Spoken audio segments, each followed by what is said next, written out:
Hey YouTube, my name's Quinn, and I've been playing guitar for 13 years. Today's video is my attempt at summarizing and breaking down the 10 most important things that I've learned over the course of these years that have helped me become the guitar player that I am today. You'll get to see the mistakes that I've made, the things that I've done right, and I'm confident by the end of this video you'll learn at least one new thing. So without further ado, let's get right into things. So the first thing that I'd like to talk about is the topic of identity, and I actually rarely see this being talked about in the guitar space. What do I mean by identity? Any I statements or comparative statements. So let me give you an example. Over the years, I developed an identity or ego of being an advanced player or a good player. And so it cemented this expectation of what I should be able to play. And so when I was practicing a lead piece that demanded me to slow it down to, let's say, 100 BPM, there was this cognitive dissonance between my identity and expectation of being an advanced player, that I should be able to play it fast and it should sound good, versus the fact that I really needed to slow it down and it didn't sound that good. And I could have done one or two things. I could change my identity of being an advanced player, right? Because if I'm slowing it down, that is in conflict with my expectations of myself.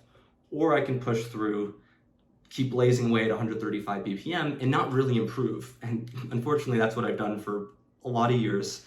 And it's led to huge plateaus and stints in my progress. So what identity should you adopt? In my opinion, the best identity is being a lifelong learner, because this will never conflict with what you have to do. If you need to slow the metronome down, you're still a learner in that moment. And if you become really good, there's still more for you to learn. Whether you're a beginner or you're Paul Gilbert or Jason Richardson, likely there's still something for you to learn. And I found that this promotes the most amount of growth and doesn't hinder you or prevent you or cause this cognitive dissonance that makes it so that you are in conflict with your sense of self. So now that we've talked about identity, I'd like to move into talking about practice. And the first concept is becoming comfortable with being uncomfortable. So let's take the gym as an example, right? There's a concept of progressively overloading, of not just doing the same weight each week, but making it a little bit more challenging and a little bit more challenging. And that over time leads to muscle growth. And I think the same is true for guitar. So I'd like to share a quick story. For 5 years, I only played what I was good at. It was really fun, I loved noodling, and I sounded pretty good, but I made virtually no progress. And if you think about it, it makes sense, right? All of my strong areas stayed as strong as they were. I wasn't challenging myself. I wasn't learning anything new. So on the topic of practice, the next thing that I'd like to talk about is the idea that practice makes permanent. And I actually first heard this from American bodybuilder Phil Heath, and I think he's really onto something. See, we have this idea that practice just magically makes us better. Well, that's true to some extent. I really like to think about it as practice cementing whatever we're doing. And so if we let mistakes slip through, or we practice bad habits, those become muscle memory over time. That becomes really challenging to undo. So practice makes permanent. How do we engage in perfect practice so that becomes permanent? Notice your weaknesses during a song, right? Typically there's one or two spots that you always mess up on, and it's really easy to skip past that or to try to throw on a bunch of distortion. But instead, we really want to engage in looking at what is that moment, that two-note transition that's causing us the most problem. Break it down into its most fundamental subcomponents, and I'll show you an example of this in a moment. And as we do that, we can practice that most challenging thing for 20, 30 minutes, and that will do you way more in terms of progress than spending 10 hours, 30 hours practicing the song. Because think about it, if you practice the song for 10 hours and that's only 1% of it, then you're only getting 6 minutes of practice during that. But if you can just practice the hardest part for 20 minutes, you're making exponential more gains and progress in that time. So here's an example of practicing with granularity. There's this lead part of Scarified by Racer X that has been really challenging for me. And I'll play it and see if you can spot where the mistakes are. Right, so going from here to there has been really challenging for me. So how do I break this down with granularity?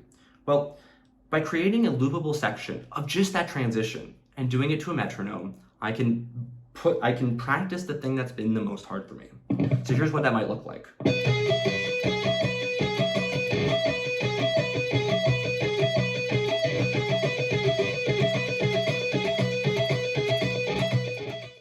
Another idea in the space of perfect practice is the idea of practicing perfect technique and trying to use as low physical exertion as possible. Right? We want to teach our body that these things are not meant to be stressful or challenging. And so we want to use as little force as we can because that will sustain good stamina and promote good technique. So how do we know what to practice? And this is where the idea of awareness comes in. There's a couple ways to cultivate awareness. One great one is to have mentors, guitar teachers. I've had a lot over my years and they've been fantastic. I've actually been working with Gavin Guitar Tips, who's been amazing, and he can point out certain blind spots that I might not be perceptive to. The next idea is to record yourself. Listen to yourself back using a metronome, no backing track, and really pay attention to where there are mistakes, there are things that are challenging. The third way is to pay attention to yourself. Think about what's uncomfortable with playing guitar, right? What do you avoid? What frustrates you? What do you tend to say, oh, I don't want to practice that? Because that's probably, for being aware, that's probably where your biggest weaknesses are. And remember, if we're not aware of what our weaknesses are, then we can't practice what we're bad at. And if we don't practice what we're bad at, we're not improving. We all want to become better guitar players. So awareness is really important. So to close on the section of practice, I'd like to talk about making practice sustainable. We just talked about awareness, and it's also important to be aware of whether you're enjoying practicing or if it's making you want to give up guitar. I think it's vital to find a perfect balance of having fun and working on your weak areas. And hopefully, if you become comfortable being uncomfortable, this idea of perfect practice can become really fulfilling and actually really enjoyable. So be aware of yourself in that way, right? Know if what you're practicing is really relevant for you or not. And if you're maybe falling out of enjoyment with guitar, you might need to switch things up. So moving away from the idea of practice, I'd like to talk a little bit about learning and memorization. And the biggest thing here is to avoid rote memorization. So for instance, when learning a song, don't try to learn it note for note. Notice that typically there's just a couple of patterns that get applied throughout the various modes or shapes. And by focusing on learning the patterns, you're learning the relevant technique. You're saving on cognitive load. And the learning process will end up being quicker. So it's easier and faster, better in all ways, in my opinion. So one example is Obscurified. There's just a couple key patterns that get repeated throughout the song in various modes and shapes. And so by focusing on the pattern and learning the pattern first, and the muscle memory required, all of the other notes and parts fall into place when I contextualize at that position on the fretboard, instead of treating it as something different than the other pattern. So the last thing that I'd like to end on is the idea of playing confidently.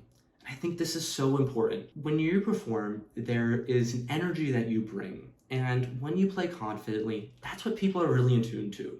They don't really care if you're playing every note perfectly, right? That's important. We want to be playing well. We want to be playing precisely.